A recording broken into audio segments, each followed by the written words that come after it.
भाभी प्लीज़ बताओ ना, कैसी लगी आपको रूप? पसंद आई होगी ना? वो है ही इतनी प्यारी। भाभी आप बताओ ना, मम्मी पापा और भैया से बात करोगी ना मेरी और रूप की शादी के बारे में?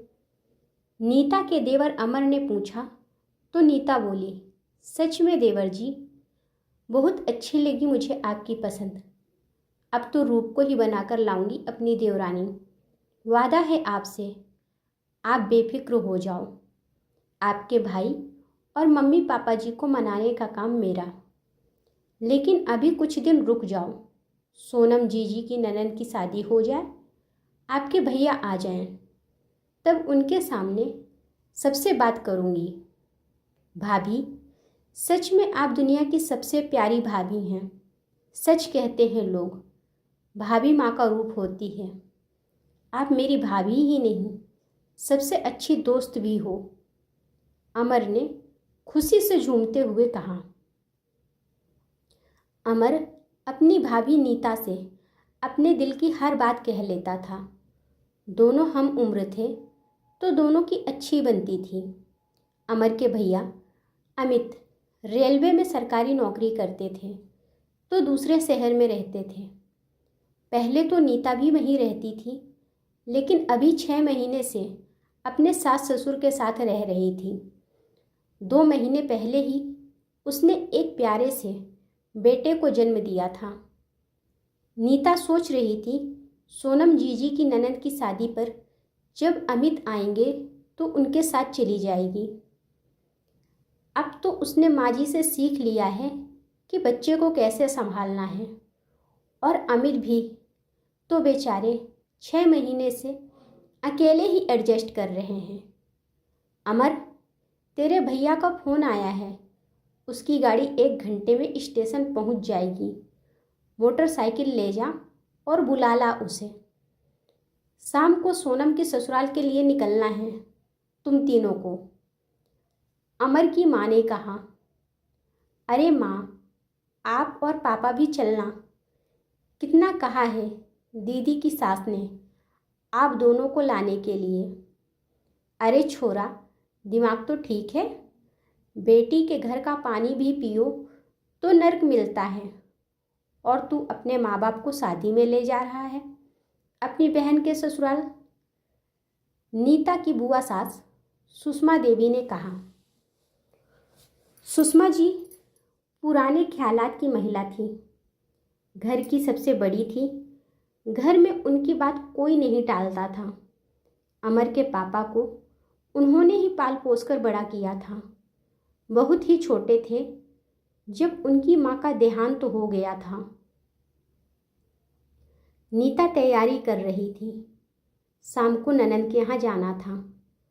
आज उसने अमित की पसंद का खाना बनाया था। पूरे 1 महीने बाद घर आ रहे थे। नीता बड़ी ही बेसब्री से अपने पति का इंतजार कर रही थी। अमर भी गए बहुत समय हो गया था। नीता भी बार बार फ़ोन मिला रही थी, लेकिन दोनों में से कोई फ़ोन नहीं उठा रहा था। जैसे जैसे समय निकल रहा था, सभी घर वालों की बेचैनी बढ़ती जा रही थी। सबके मन में अजीब अजीब ख्याल आ रहे थे। थोड़ी देर बाद एम्बुलेंस की आवाज़ आई और सब लोग दौड़कर बाहर की तरफ भागे। एम्बुलेंस में अमित की लाश थी। ट्रेन पूरी तरह से रुक भी नहीं पाई थी और वह जल्दी में उतर रहा था, जिसके कारण वह हादसे का शिकार हुआ। अमर के लिए अपने भाई को इस तरह घर लाना दुनिया का सबसे कष्ट का काम था। मम्मी पापा और नीता तो बेसुध ही हो गए थे। नीता की दुनिया ही उजड़ गई थी और 2 महीने के बच्चे के सिर से पिता का साया उठ गया था। अमित के जाने के बाद हंसते खेलते घर में उदासी और खामोशी ने अपनी जगह बना ली थी। लापरवाह अमर अब जिम्मेदार बेटा बन गया था। हर पल मुस्कुराती नीता का चेहरा अब मुरझाने लगा था। नीता हर वक्त गुमसुम रहने लगी थी। अमित को गए 1 साल हो गए थे। नीता के मम्मी पापा आज उसके ससुराल आए थे। सुषमा बुआ जी ने बुलवाया था। अमर और नीता को भी वहीं बैठाया गया। बुआ जी ने नीता के पापा से कहना शुरू किया, वर्मा जी, नीता आपकी बेटी ही नहीं, हमारे घर की बहू भी है। अमित तो चला गया, इन दोनों का साथ शायद इतना ही लिखा था ईश्वर ने, लेकिन अभी उम्र ही क्या है बेचारी नीता की। पहाड़ जैसा जीवन अकेले कैसे काटेगी। इसीलिए मेरा तो यही फैसला है कि नीता को उसके देवर के लिए बैठा दूँ। आपको सिर्फ बताने के लिए बुलाया गया है। 15 दिन बाद बड़ा ही शुभ मुहूर्त है। उसी दिन इन दोनों का विवाह करवा दिया जाएगा। आप कहीं ना कहीं अपनी बेटी की शादी तो करेंगे ही, कहीं बाहर जाएगी तो हमारे पोते को भी साथ ले जाएगी। इससे अच्छा है घर में ही रहेगी और इसका जीवन भी संवर जाएगा। वर्षों से यही होता आया है, इसमें कोई बुराई नहीं है। बुआ जी की बात सुनकर सभी लोग चुप बैठे थे। किसी को कुछ समझ नहीं आ रहा था कि क्या बोलें। बुआ जी ने अमर से पूछा तो वह चुप रहा। उसने कोई जवाब नहीं दिया। फिर उन्होंने नीता की तरफ देखा। नीता ने अपने आंसू पोंछे और बोली, बुआ जी, आपके इस फैसले को मैं बिल्कुल भी नहीं मानती। अमर भैया को हमेशा मैंने अपने छोटे भाई की तरह माना है। उनको पति का स्थान मैं कभी नहीं दे सकती। आप लोगों को मेरी फिक्र करने की ज़रूरत नहीं है, मैं ठीक हूँ। आप सब लोग हो ना मेरे साथ। अमर मुझसे बिना शादी करे ही मेरे बेटे को पिता का प्यार दे सकते हैं, और भविष्य में कभी मुझे लगा कि जीवन साथी की आवश्यकता है और मैं मन से तैयार हूँ किसी को अपनाने के लिए, तो मैं आप लोगों को खुद बता दूंगी।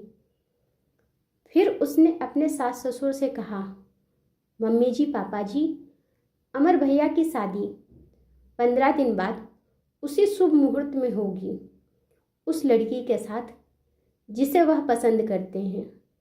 रूप नाम है उसका, इनके साथ पढ़ती है। मिली हूँ मैं उससे, बहुत ही प्यारी लड़की है। उसको ही मैं अपनी देवरानी बनाकर लाऊंगी। आप लोग शादी की तैयारी कीजिए, हम कल ही रूप के घर चलेंगे। नीता की बात सुनकर सब निशब्द थे। बुआ भी कुछ बोलना चाह रही थी, लेकिन अमर के पापा ने उनको रोक लिया था। नीता के मम्मी पापा को अपनी बेटी के फैसले पर गर्व हो रहा था और अमर हाथ जोड़कर अपनी भाभी को धन्यवाद कर रहा था। नीता ने आज एक सही फैसला लेकर 3 जीवन बर्बाद होने से बचा लिए थे और वर्षों से चली आ रही रूढ़िवादिता को आगे बढ़ाने से इनकार कर दिया था। कहानी अच्छी लगी हो तो लाइक करें और मेरे चैनल को सब्सक्राइब करें। धन्यवाद।